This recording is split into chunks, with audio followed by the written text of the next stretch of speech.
Welcome back to the Black Table, our hour devoted to exploring ideas and subjects of special importance to African people and others fighting to build a better world. I'm your regular host, Greg Carr, and if you're a regular watcher of the Black Table here on the Black Star Network, you know that we continuously come back to this theme here in the U.S., although I know we have a global audience, of the fight for a better society here in the United States of America. We've had some transformative thinkers involved in this conversation over the arc of our early iterations here at the Black Table. But today, I almost feel like we've been building toward having a bit of a conversation with this brother. He's a long distance runner in this struggle to build a better society here in the United States. He's a civil rights lawyer. He's been a senior fellow at the Center for American Progress. He is a political analyst, an institution builder, a columnist, and an opinion shaper in a wide range of media, commercial and independent media. And certainly we're glad to have him here at the Black Table. He's the host of a podcast, Democracy in Color, with Steve Phillips, and the founder of the political media organization, Democracy in Color. And he's the author of two books, one of which, well, both of which, but really one of which we'll concentrate on today. This excellent 2016 text, which is a bestseller, New York Times bestseller, Brown is the New White: How the Demographic Revolution Has Created a New American Majority. And the one we'll be kind of centering on today, a remarkable book entitled How We Win the Civil War: Securing Multiracial Democracy and Ending White Supremacy for Good. So here at the Black Table, we're welcoming to the table today, Brother Steve Phillips. Welcome, Steve. Glad to have you here. Thanks for having me. Look forward to the conversation. Oh, yes, sir, man. And we know you're no stranger to the Black Star Network. And we told Roland we wanted to schedule you. He was excited. And I certainly am excited as well, having followed you for some time. In fact, what we normally do when we talk with authors is get a little bit of a background of their personal journey. And as we were talking before we came on, like probably most of us of African descent in the United States, your folk came originally from the South. But you ended up on the West Coast for a long stretch, up to and including now. And I was intrigued even thinking about you being a young person running for the school board in San Francisco. Could you tell us a little bit about your journey and how you come to this moment? Yeah, no, I'd say I'm quite literally a child of the civil rights movement. In that I grew up my grandfather was from Mississippi, my grandmother was from Alabama, and like you're saying, like most African Americans came up to the North during the Great Migration. As Bill Wilkerson in her book, Warmth on the Other Sun, says that there was a moment where most Black people in the South, which meant most Black people in the country, had a decision to make in terms of really where they were going to go. So I grew up in the greater Cleveland area. You're saying the child of civil rights movement. They would not sell my parents the house we grew up in because they were Black. Had to get a white civil rights lawyer to buy the house and deed it over to us in Cleveland Heights, Ohio. My brother was the first Black student at the local elementary school. One of my earliest memories was as a 3 or 4 year old going to see Martin Luther King in Cleveland when he came to visit. And so, and I was the milieu of the civil rights movement really was a major factor in my life. We had different books around the house. I read all the biographies of Martin Luther King in my elementary school library. So that was a major driving force. And then my grandfather was a minister. Glenville Church of God. And so that was another shaping factor. And I was also very interested in politics from a very young age. My next door neighbor, Art Brooks, ran for state legislature. And so when I was like 8 or 10, something like that. So I had all those different elements. And then a lot of that came together for me when I was in college. So yeah, I came west to go to Stanford and to go to college. And when Jesse Jackson ran for president, all of these different pieces came together. Direct, tangible connection to the civil rights movement. He'd been there with Dr. King. That, a lot of religious language and metaphor, the whole church tradition, the civil rights and the political expression. And for a 20-year-old, Black kid, it was all very compelling. And so that was a major influence. And I like to say I've been trying to build the small R rainbow ever since. And that's really what's kept me involved and engaged. Ran for the school board in San Francisco. We then created the first super PAC in the country when Obama ran in 2006. And so I've been on this journey to try to manifest what I had got a taste of during the rainbow, that when the old minorities come together, they comprise a new majority. And I do believe that that arc is where politics is at and where it's going. And I've tried to illuminate that in both of my books. Thank you, Steve. That, I mean, man, just that snapshot, I think, is so telling. And particularly since, you know, having come of age during that period, and then you empty all of that grounding, all of that kind of imagining, all that institution building as you narrate the institutions, including the Black church. You mentioned an uncle who's a journalist, those Black institutions emptying into that will as you go into California. That Jackson campaign, I was at Tennessee State. I was a young man myself in '84. We volunteered, but you were involved at another level.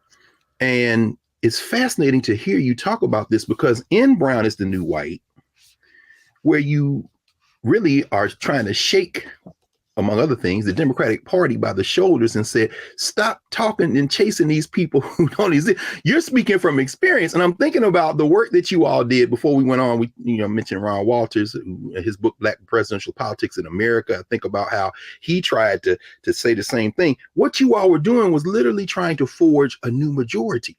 And of course, Ron Brown ends up coming out of that campaign, and then he goes over into the Democratic National Committee. And we see the Democratic Party go in a direction you're trying to offer a corrective of, and Brown is the New White. I wonder if you might say a few words about, particularly since I think it was chapter 2 of Brown is New White, where you kind of map this emerging majority in this country. Could you say a few more words about this potential rainbow that we are literally sitting in the midst of right now? Because a lot of people hear rainbow and rainbow coalition, but particularly for young people, they might not know what that means.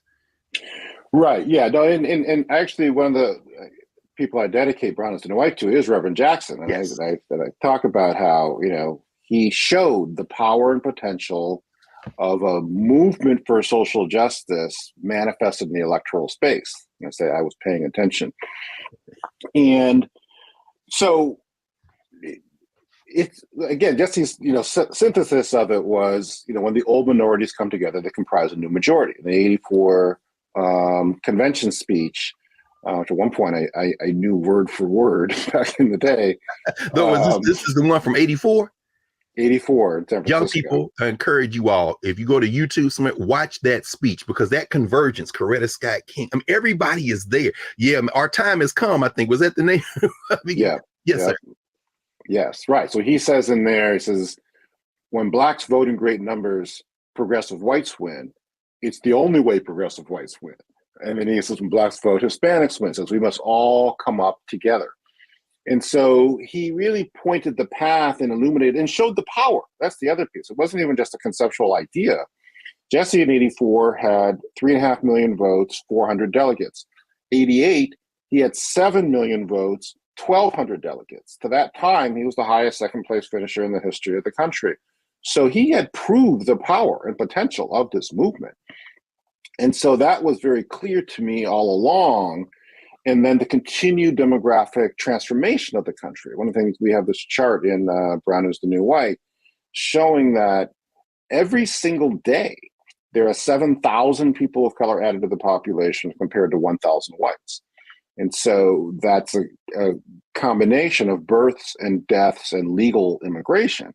And one of the things we don't understand is, and actually I wound up doing some of the analysis of, it's like, because we take it such a granted take it for granted so much that the country is so white. And I was like, what percentage of the world are white people? Yes, sir. Yes, sir. It's only about 12% of the people in the whole world are white. And so this notion that everybody who's white, people of color, are a minority is very unnatural. And it's unnatural because there's very intentional exclusion for centuries. The very first immigration law, so to be a citizen, you have to be a free white person. This was 1790 immigration law. And that was good law till the 1950s, and it was the practice until the 1960s. So it's really only taking down the exclusionary barriers that have made the country more diverse. And so we've gone from people of color being 12% of the population in 1965 to being 40% today. And so that's what has enabled there to be a complete transformation of politics in this country. Historically, politics has been a competition between white people. You had conservative whites and liberal whites competing over the whites who are in the middle. Yes.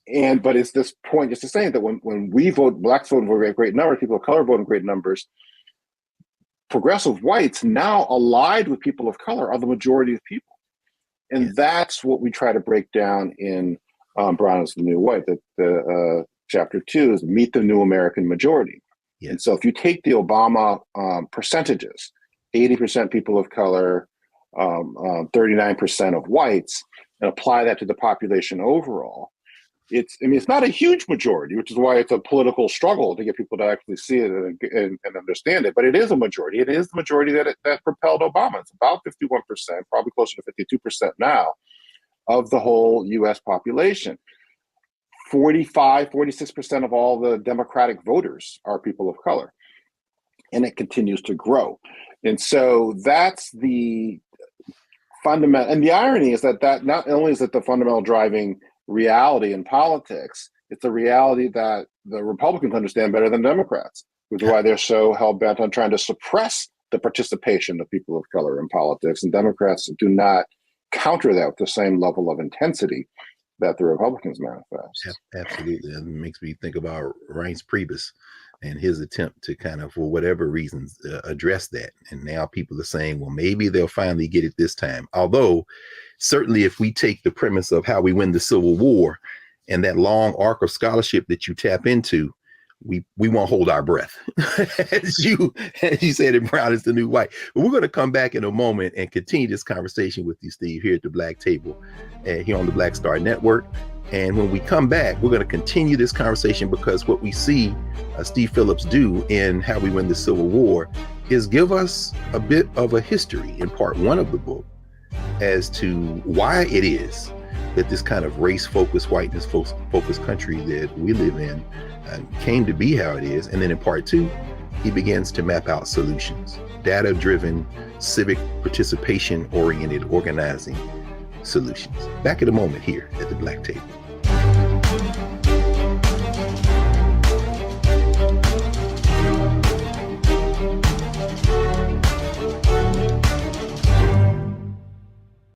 We begin tonight with the people who are really running the country right now. Now, Trump is often wrong and misleading about a lot of things, but especially about history. Donald Trump falling in line with President Elon Musk. In the wake of the unsettling news that MSNBC has canceled Joy Ann Reid's primetime show, The Readout, Roland Martin and the Black Star Network would like to extend an invitation to all of the fans of Joy Ann Reid's MSNBC show to join us every night to watch Roland Martin Unfiltered, streaming on the Black Star Network for news, discussion of the issues that matter to you, and the latest updates on the twice impeached, criminally convicted felon-in-chief Donald Trump and his unprecedented assault on democracy, as well as co-president Elon Musk's takeover of the federal government. The Black Star Network stands with Joy Ann Reid and all folks who understand the power of Black voices in media. We must come together and never forget that information is power.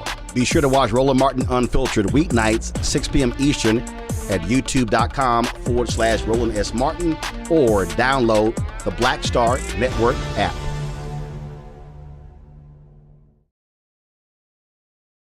Hatred on the streets, a horrific scene, a white nationalist rally that descended into deadly violence. White people are losing their damn minds.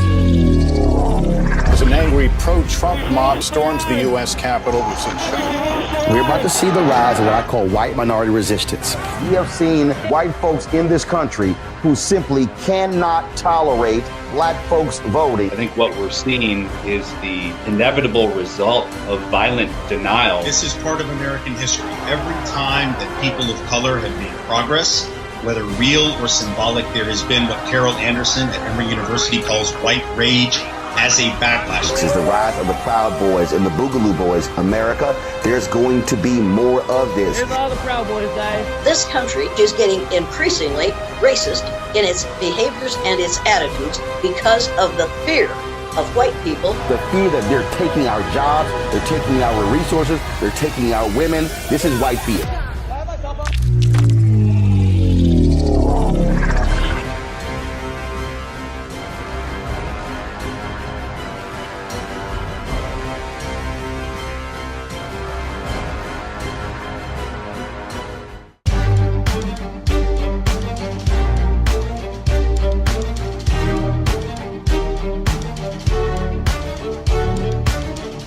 Welcome back to the Black Table here at the Black Star Network. I'm Greg Carr, your host, joined by Steve Phillips, author of Brown is the New White and How We Win the Civil War.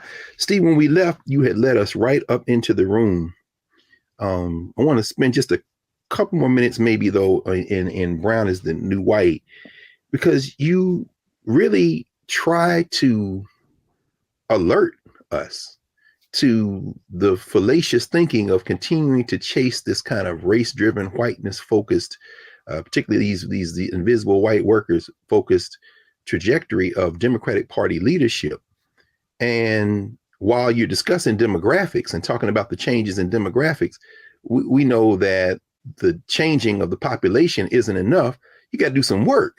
And you're very, very aggressive in trying to lay out this corrective for party politics that is still anchored and oriented around whiteness. Why is that so important? Well, it's a question of do we want to win, right? And so this is the fundamental issue in analysis. And so I actually went back and I did the number. I took the Obama percentages, right? We talked about before, 80% people of color, roughly 39-40% of whites.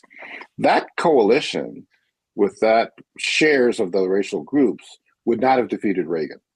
There were not enough people of color in the country at the time.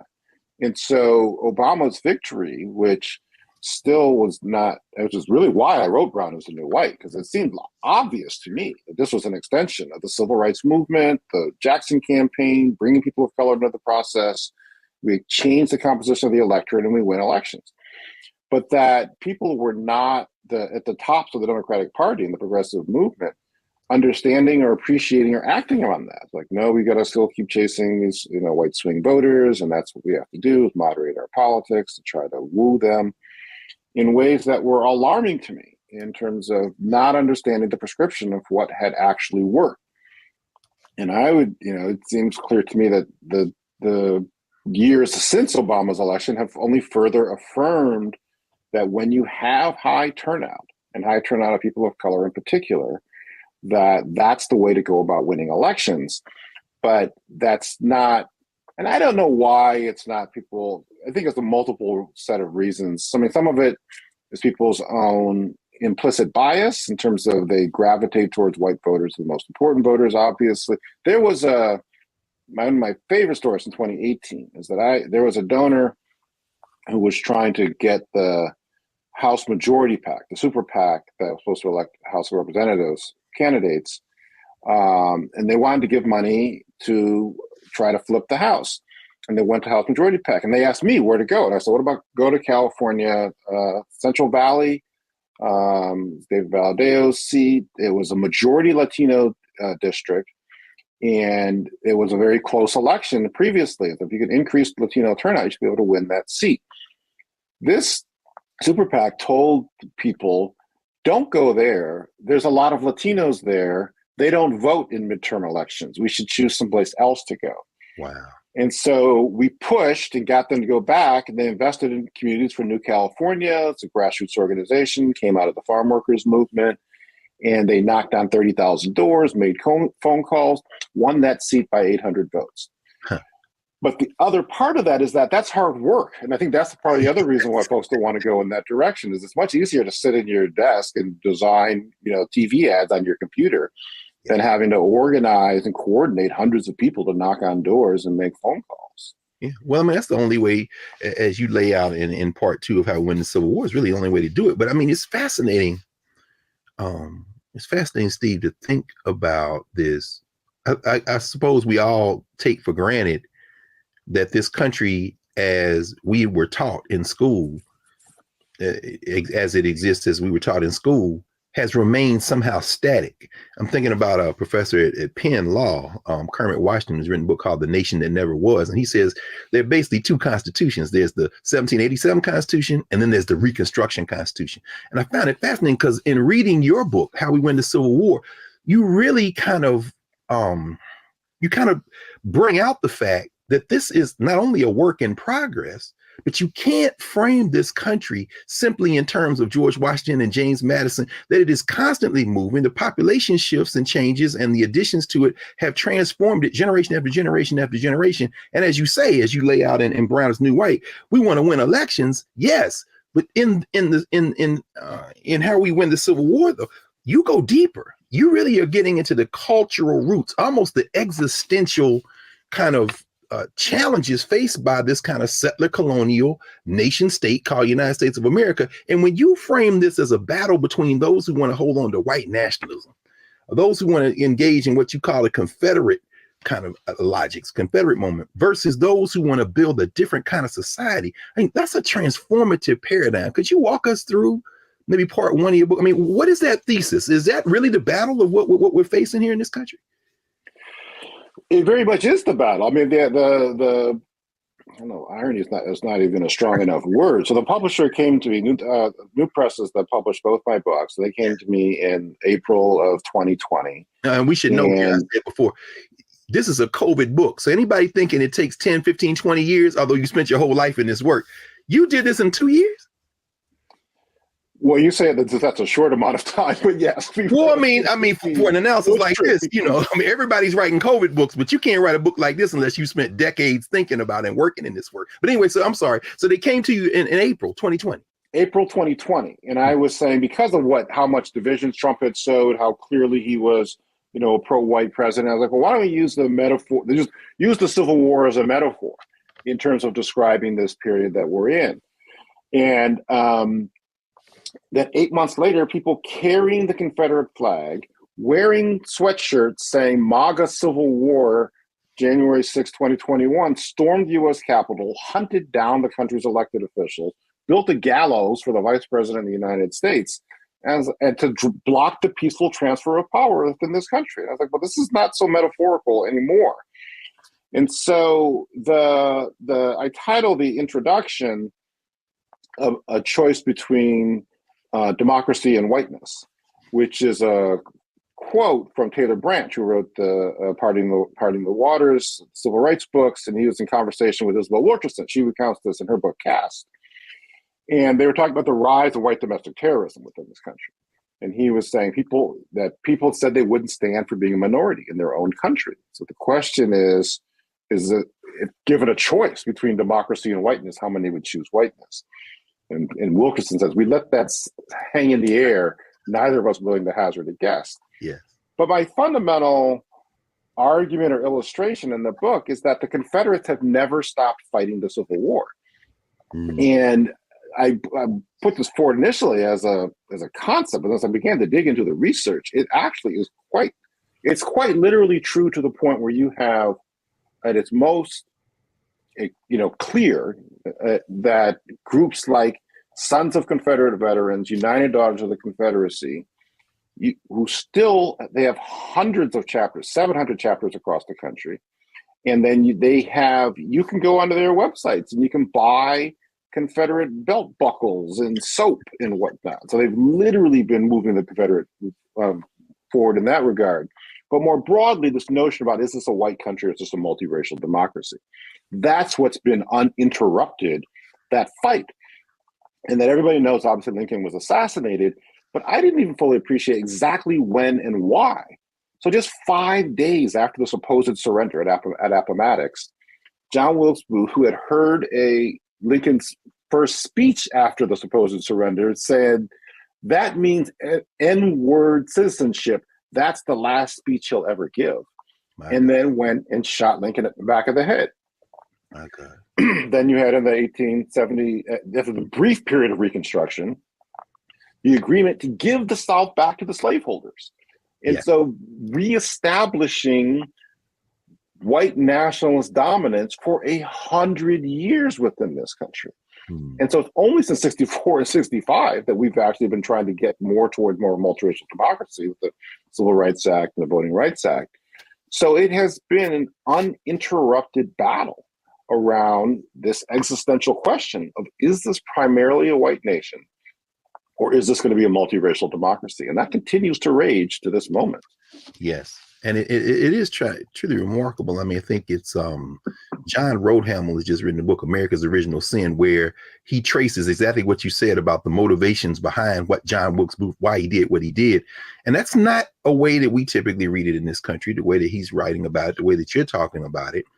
And then I love how in part 1 of the book, chapters 2 and 3 say the 20th century, part 1, 50 years, one battle plan. The 20th century, part 2, 50 more years, same battle plan. You lay out this battle plan that they pursue. And one of the things I think is really strong about your text, you're building on the momentum of memory, because you tap into Lerone Bennett Jr., who's writing about this. You quote Black Power USA back in the 60s, and you quote Derek Bell, who is trying to bring, I think about Derek Bell talking about the principle of the involuntary sacrifice.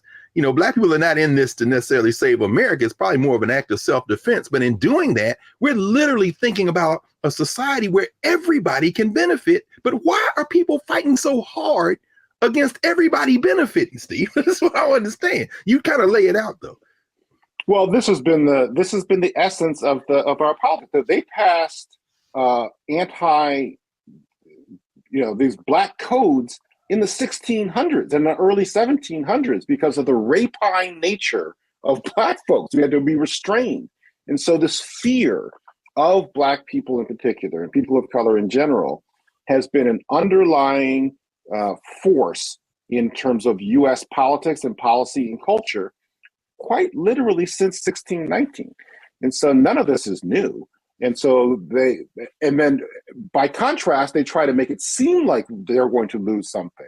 Rosa Parks wasn't taking her seat on the bus so that black people could ride on the bus. Right. She took her seat so that everybody could ride on the bus. Voting Rights Act wasn't just about so black people could vote, it was so that everybody could vote. But that's not the way it gets experienced. And that's certainly not the way it gets described in terms of whipping up white fear and resentment. And the concern is that if we have expansion of democracy and equality, that then whites are going to lose something. And that's the dynamic that the conservatives are fanning those flames. Yes.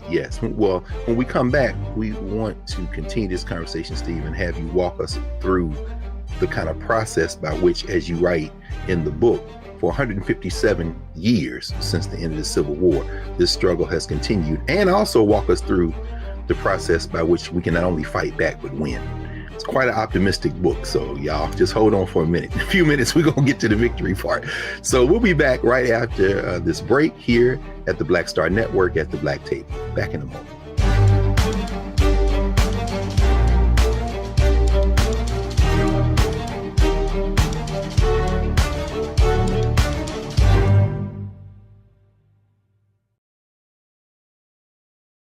Hello, I'm Isaac Hayes III, founder and CEO of Fanbase. And right now we're accepting investors in our $17 million round to revolutionize the future of social media. Today, for just $399, you can own 60 shares of stock in Fanbase at $665 a share. Go to StartEngine.com/Fanbase and invest today. While the big platforms have grown too massive and disconnected from their users, Fanbase is building a platform where creators and users truly come first. We've already raised $8.6 million from everyday investors who believe in this vision, and now you can join them. This is your chance to invest in a social media tech company with over 1 million users that is disrupting media by allowing anyone to reach all of their following and monetize their content from day one.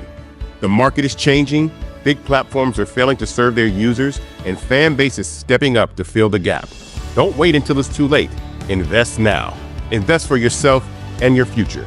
Go to StartEngine.com/Fanbase and own the future of social media.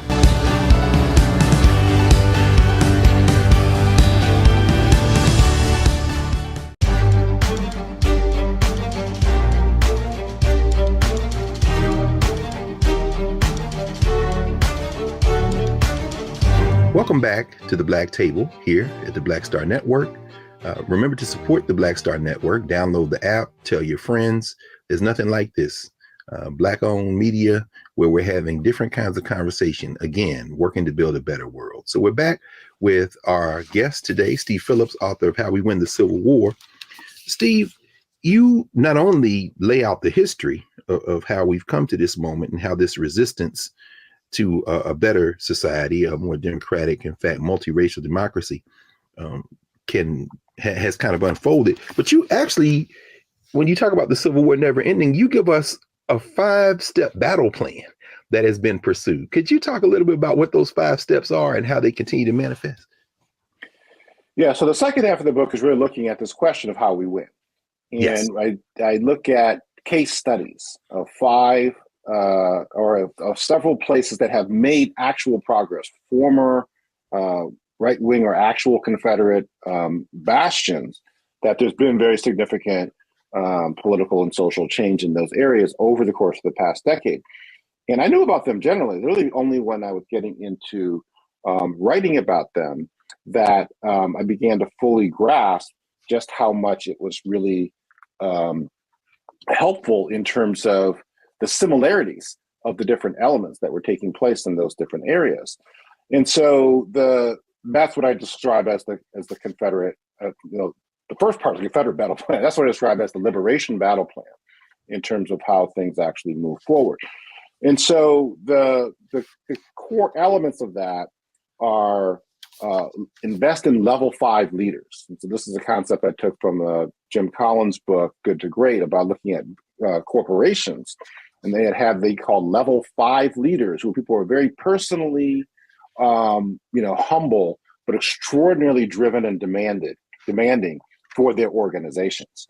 And so all of these different areas had Georgia, Arizona, Virginia, San Diego, and Harris County, Texas, had those types of leaders. So the level 5 leaders, strong civic engagement organizations. And so as we were saying, there's a new American majority within the country, but it takes organization and discipline and methodical work to transform that population majority into a voting majority. And so that's the work of civic engagement organizations. That's the second part of the Liberation Battle Plan. The third part is detailed data-driven plans in terms of really being able to have deep data analysis of where to focus your time, energy, and efforts, where are the votes, where's the potential, and to really be able to marry the technological revolution with the demographic revolution. And then the fourth is play the long game. In each of those places, there's 10 years of uninterrupted work to methodically build up the political power and electoral influence. And that is what has enabled them to actually succeed. So those are the core components of the Liberation Battle Plan.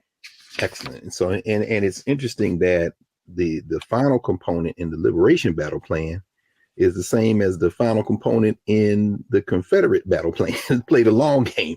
But I mean, while this is going on, and there are a lot of questions I want to ask you, maybe we'll do that in the final block, or maybe even commingle it now, about how you're reading the current election cycle, particularly the midterms we just came from, what's going on in Georgia in terms of early voting, how you were thinking about that data. But these case studies, like you say, you're at the state level in Georgia with Stacey Abrams, who I know you've worked a long time with. I love how you write. Some of these people I'm gonna call by their first names because I've worked with them very closely. And Stacey Abrams, of course, being one. But as you lay out Arizona, is it John Laredo? I think is John Laredo, yeah. And Virginia with Trom Gwynn, I'm thinking about how in Brown is the New White, you lay out the demographic case, Asian Americans, Latino Americans, Black Americans. But here in How We Win the Civil War, you take the next step, as you say, you're profiling individuals who are representative of these movements, as you say, who are organizing. And as I was reading, I couldn't help but again think about your experiences with Rainbow Coalition, with the Jackson campaigns, your political organizing. What can we learn about that hard work that you mentioned in the first block that really is inevitable? We should really be embracing rather than trying to pay a bunch of consultants to carpet bomb the airwaves and things like that. Right. So it's for people who come out of an understanding of social change and organizing. Right. So John is a perfect example of that. John Laredo in Arizona. So John was the head of the state legislature, the top Democrat in the state legislature in the early 2000s. But before that, he came out of the United Farm Workers movement. Cesar Chavez was a mentor of his. Mm-hmm. So he learned at the knee of one of the major social change, racial justice, economic justice organizers in this country's history, and then took those skills to the state legislature and to the process of building political power. So he convened a meeting of all the different major organizations, labor groups and community groups and political organizations. And he had this meeting, says, who's tired of getting your asses kicked? Raise your hand. And people raised their hands. So we need to all work together and develop a common plan that we're going to stick with and be able to move forward over the year. And over the course of a decade, they've registered hundreds of thousands of people of color, brought them into the electorate. This coalition has stayed together. They knocked on 3 million doors in Arizona this past election, had 1 million conversations with voters, and they won the governor's race by 17,000 votes. So that's a direct application of these civil rights and social justice community organizing skills and applying that to the electoral arena to great success. And so each of these different areas has had a similar story and a similar type of leadership who comes from these communities, who understands the nitty-gritty of how do you organize and stick with it, and then how do you manifest that and translate that to the electoral process. Is that part of maybe even at the heart of how you transform attitudes? I mean, you write a lot, particularly as we think about the epilogue, where you talk about the possibilities of universal basic income. You focus on that small city in California and the young brother who was elected, and how where that transformed the lives of the people who were favored there to get it. But and you contrast that with earlier in the book, of course, how people work so hard to take away health care, to restrict voting rights.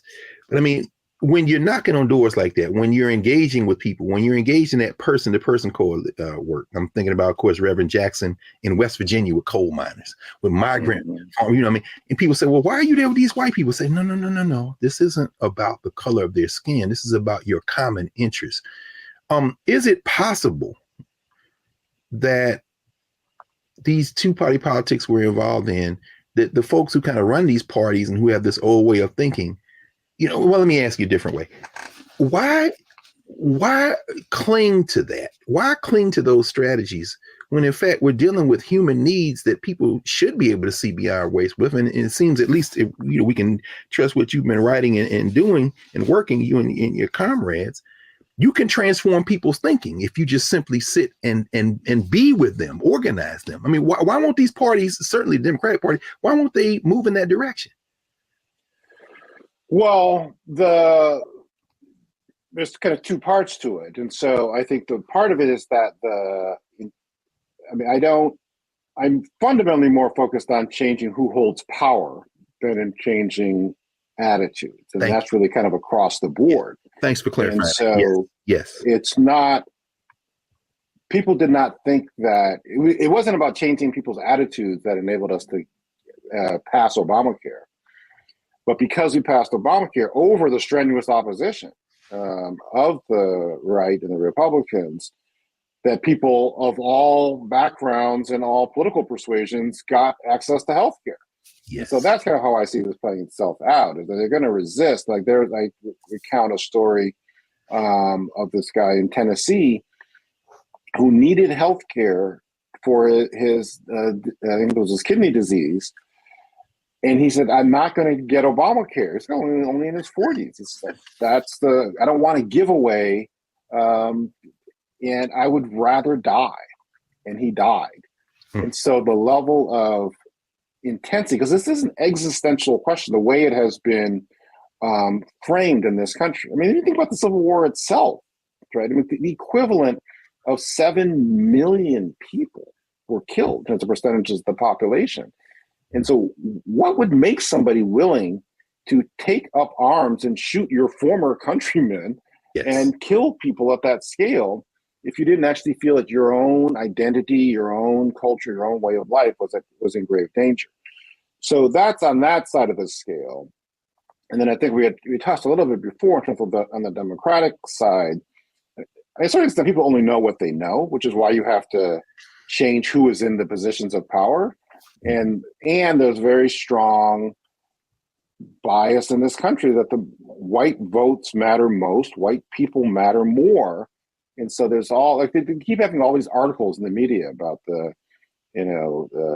Trump supporters and diners in the Midwest and how they're alarmed, like this whole, hillbilly elegy piece of, J.D. Vance, the dismay of white working class people, and somehow trying to put that on Democrats. And I'm like, well, where are the articles about the dismay of Black people? Because in terms of who's actually dealing with difficulties within this country, but that's not seen as that important.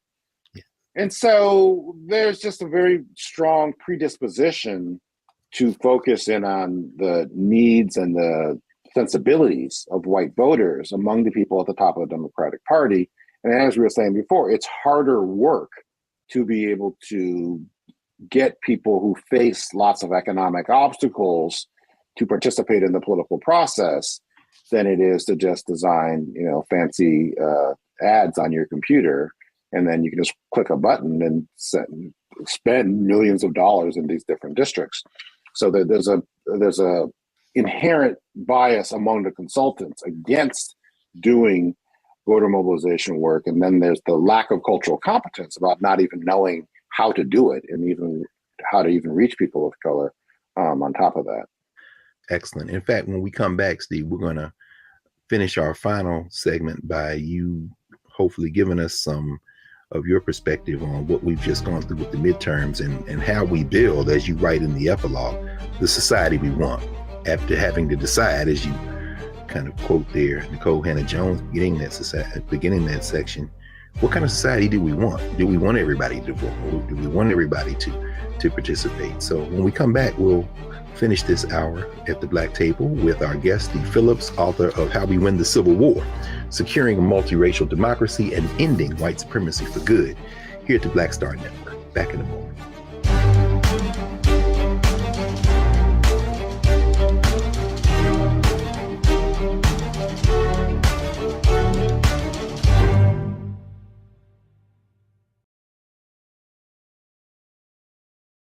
Hatred on the streets, a horrific scene, a white nationalist rally that descended into deadly violence. White people are losing their damn minds. As an angry pro-Trump mob storms the U.S. Capitol, we've seen shooting. We're about to see the rise of what I call white minority resistance. We have seen white folks in this country who simply cannot tolerate Black folks voting. I think what we're seeing is the inevitable result of violent denial. This is part of American history. Every time that people of color have made progress, whether real or symbolic, there has been what Carol Anderson at Emory University calls white rage as a backlash. This is the rise of the Proud Boys and the Boogaloo Boys. America, there's going to be more of this. Here's all the Proud Boys, guys. This country is getting increasingly racist in its behaviors and its attitudes because of the fear of white people. The fear that they're taking our jobs, they're taking our resources, they're taking our women. This is white fear.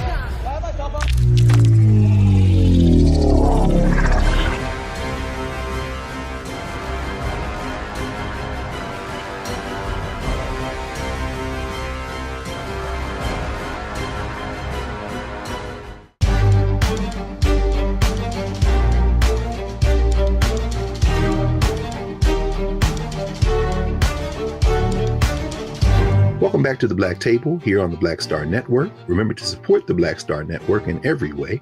I'm your host, Reg Carr. We've been joined this hour by Steve Phillips, author of Brown is the New White and How We Win the Civil War.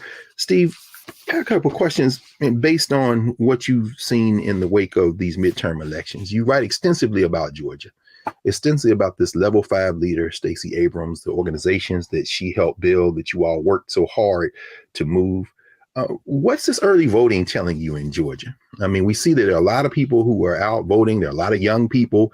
And then we know that quietly, There are also those who maybe don't want a multiracial democracy, who aren't perhaps on social media, but who are also going very quietly to their polling places and registering their votes.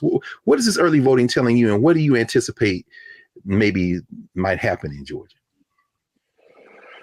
Well, I think it's going to be close again, as it always has been, which comes back affirming the significance and importance of civic engagement organizations and voter mobilization work. I mean, as we saw with Biden winning and with Warnock and Ossoff winning, there is a majority of people, but in terms of being able, who are part of this new American majority, progressive whites and people of color. But the core of that is people of color, and people of color have far more obstacles in their lives, gargantuan racial wealth gap in this country, transportation issues, childcare, all these different things that get in the way of being able to vote, requires there to be a civic engagement organization to help you cast your ballots.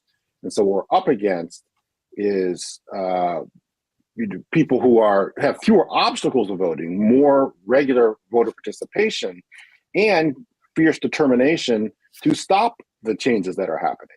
And so I had done this chart looking at voter turnout in Georgia, and it was very flat from 2010, 2014. And then 2018, it jumped up, and you can see it on this chart. And Stacey Abrams did massive voter mobilization to increase voter turnout, and that's what brought her so close to winning that race in 2018.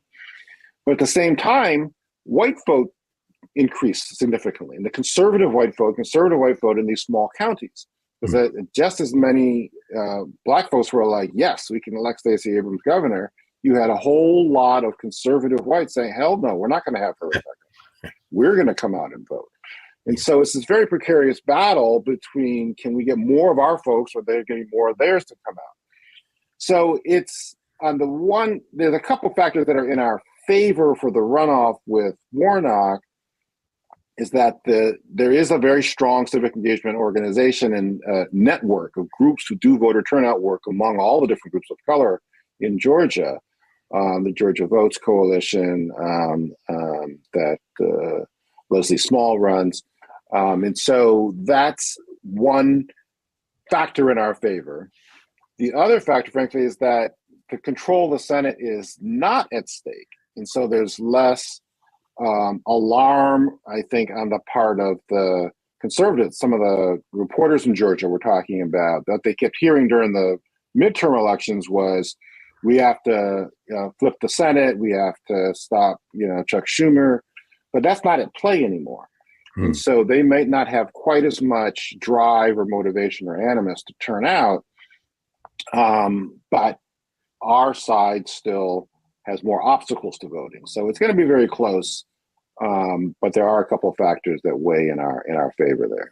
That's excellent. It's funny that the third of the battle plan, the kind of Confederate battle plan you mentioned, distort public opinion. Certainly, when you evoke that in terms of what's going on now in Georgia, the Senate is not in play. It's interesting to see how public opinion can be distorted. Like, say, you're driving people to the polls, but given that point of entry, I want to ask you about Arizona, because certainly if Warnock wins, that diminishes some of the influence of Kyrsten Sinema. But I'm wondering, as a lawyer, and as a civil rights lawyer in particular, if you have any thoughts about Cochise County saying they're not going to certify the votes, while the political pundits are saying, well, that means maybe they'll flip a couple of seats to the, yeah, but remember that fifth element that you talk about, play the long game, is the possibility of a county in a state not certifying a vote and getting away with it. What might that lay the groundwork for in the long game, Steve? Because I know you have a legal point of entry on this. Well, that's a good question, because in the short term, that county is likely just not to have its votes counted, period, which actually hurts their candidate in terms of, so they're trying to, have that kind of petulant response to being part of the democracy. But you're right, in terms of the danger to the democracy in the long run. And this is, in essence, and this is part why I say that the Confederates have never stopped fighting the Civil War. The Civil War, it didn't actually start as with shooting. It started with the Southern states refusing to accept the election results in an election where the candidate backed by Black people won. And they were like, no, we're not going to acknowledge his election. We're not going to honor the laws that are set up. We're going to completely separate ourselves and succeed. And so this is what is at stake, is that these counties, you see it also in terms of, sometimes you get these, you saw a lot in kind of more of the height of Black Lives Matter movement, some of these sheriffs in different counties will be like, well, we're not going to enforce these different laws. And so, which is what they did during the civil rights movement, right? After King talked about interposition and nullification, and they not acknowledging, they didn't want to acknowledge and implement Brown versus Board of Education. And so it's a very similar pattern of trying to exempt yourself from the country and the government to which you belong and from which you get a whole bunch of money, when that part gets left out of it in terms of the resources that go to these places. But the trend is dangerous in that regard, because they are trying to lay the groundwork for not having to honor the laws of the country that we're all part of. Yes. You know, it's interesting. I have a couple more questions I want to ask you if I can get them squeezed in. One involves Texas. And as you were talking about J.D. Vance, and you mentioned J.D. Vance in passing, you know, maybe curious as to if any thoughts you might have on why in Ohio, Tim Ryan didn't do as well as folks were hoping. But then Josh Shapiro running in Pennsylvania for governor seems to have struck that kind of coalition you're talking about to win a statewide election. And of course, the Pennsylvania State House chamber, one of the chambers switches hands. But in Texas, as you write extensively about demographics and about understanding culture and the culture, you know, what are we facing when we ignore culture and just focus on demographics? Because obviously there's no such thing as one Spanish speaking community. I mean, and we see in Texas attempts to make inroads by the Republicans among these Spanish speaking communities by appealing perhaps to this notion of values. I mean, what do we miss when we don't really dig into this question of culture and just simply think if somebody is a certain color, somehow their politics are all going to be the same?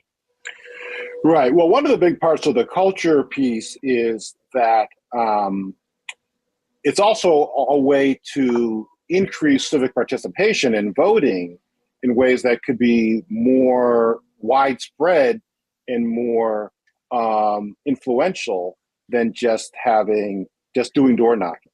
Is that if it gets into the culture, people are talking about it and becomes the thing to do and exciting in that regard, it's a way to boost voter participation and turnout by moving in that direction. Georgia did some of this work in 2018 and 2020, bringing hip hop artists and doing online pieces with different cultural artists and whatnot. But the other part of the culture dimension is it needs to become part of the culture. Voting needs to become part of the cultural apparatus and operation. And so the reason Texas is still largely Republican controlled is because the voter turnout numbers are so vastly different between whites and people of color. The majority, whites are just 39% of the people within Texas. And even among the eligible voters, African Americans and Latinos, the majority of eligible voters within Texas. But the voter participation levels are so low among people of color that it distorts the picture of what the state's politics actually are. And so that's part of these pieces. So we did, we have created the country's first super PAC back in 2008. We ran these ads in South Carolina, and there was an ad, it featured a conversation in a Black beauty salon, and then in among a choir at a church. So trying to connect with the cultural realities of who the community was that we were trying to reach. And we were talking about even to the extent that so much of money gets spent on ads by consultants and whatnot, they're also culturally incompetent ads. And they're not by people who come from those communities. And they'll be like, oh yeah, I resonate with that. That's going to inspire me to participate. Mm-hmm. Well, we only have a couple of minutes, but I wanted to squeeze this question in, Steve, and it has to do, and I'm glad you evoked the question of voter participation, even in the context of voter suppression, as you write about. And you contrast the United States with some other countries where there's even compulsory voting in some places, and certainly voter participation is much higher. Any thoughts about the possibility of building a new American society in a world system where we see, just like capital, money is transnational, neoliberalism, white supremacy in some ways is transnational. We see Bolsonaro in Brazil with all kind of consultants and people who come in here from the United States. And some people say, in the old joke being that foreign policy in the United States of America is mostly bipartisan. Can the United States build a different type of society in a world without engaging the rest of the world? I mean, where would you put the United States relative to the rest of the world as you think about these things? Well, yeah, those are very good points. And people, I think there was a poster once saying that if capital can cross borders, why can't humans cross borders? Right. In terms of this level of like anti-immigrant focus, right? But I think there's different potential that we don't fully understand and appreciate. I remember I had a conversation once with Harry Belafonte, where he was talking about, can there be relationships, can there be business relationships between the countries like in South America that grow coffee beans, and can they strike deals with entrepreneurs of color to create coffee shops in the United States? Mm-hmm. And so I thought that was very kind of intriguing and out of the box way of starting to think about it. Most of the people in the world are people of color. Most of the countries, the largest countries, are controlled by people of color. So what are the opportunities for partnership with Africa, with China, in terms of being able to engage those countries with the communities of color and to start to create a broader vision of what kind of society is possible? The businesses understand it. They're talking Browning's the New White about how Starbucks had to become very culturally competent about China when it started to expand into China, which had largely been a nation of tea drinkers, but China is Starbucks is a coffee company. And so they had to engage with the people locally there. There are opportunities, and we have allies across the world who are running countries. And that's something I think that it creates potential for us to strike sister cities, sister state types of collaborations and connections that can bring to bear the potential and the strength of our sisters and brothers across the world. Absolutely. Well, brother, you talking about a whole revolution. but you've given us the pathway. I mean, like you said, all revolutions are local as well as global, and you've given us a pathway in both of these books. Steve Phillips, author of Brown is the New White, and the new book, which I encourage everybody to get, How We Win the Civil War, Securing a Multiracial Democracy and Ending White Supremacy for Good. Thank you so much, brother, for joining us for an hour here at the Black Table. We look forward to talking to you again soon. Thanks for having me on, and thanks for your work. Oh, man. Thank you. Thank you. We'll be back in a moment to clear the table and prepare for our next session here at the Black Table. Back in a moment.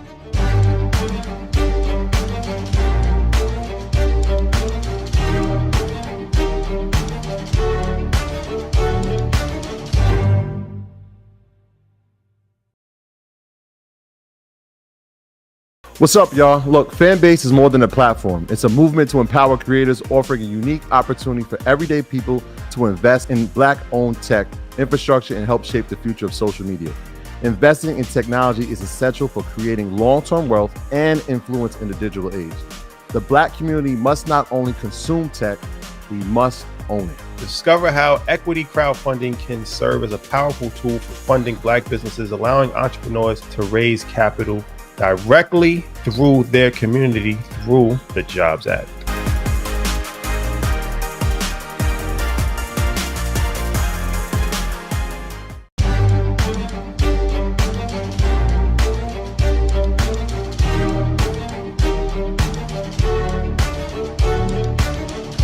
Welcome back to the Black Table here on the Black Star Network. Again, we want you to support the Black Star Network in every way possible and spread the word. I'm Greg Carr, your host for this show on the network. And we just heard Steve Phillips lay out not only a history of the United States of America and its struggle to become something other than what it was founded to be, but also give us very concrete steps on how to build a different type of society.